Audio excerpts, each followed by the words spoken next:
বাইরের সাইড এটা ওই স্লিপচারে বাচ্চাদের খেলনার যে আছে, স্লিপচারও আছে, ভিতরে ঢুকে না, গেট বন্ধ দেখলাম। আর এই যেটা পারুল ফুল গাছ, অল্প ফুলও ফোটে এখন। আর এই ছাগল ঘুটু বেড়াচ্ছে, কুকুর একটা শুয়ে আছে, গরম হাঁপাচ্ছে। আর এই ছাগলের বাচ্চা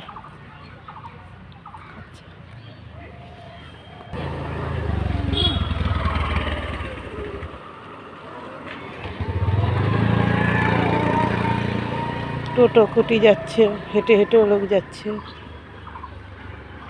এটা পাতাবাহার না ফুল গাছ তাও বুঝি না, কিন্তু অনেক করিও আছে, ফুলও আছে। কী ফুল নাম জানি না, নাম জানলে বলবে তো। আরেকটা কি সুন্দর হলুদ হলুদ ফুল ফুটছে, এটারও নাম জানি না। পার্কের বাইর দিয়ে তো ইয়ে চট দিয়ে নেট দিয়ে ঘেরাও করা। আম গাছে কত আমের মুকুল এসছে, কাঁঠাল গাছেও অনেক কাঁঠালের ধরেছে।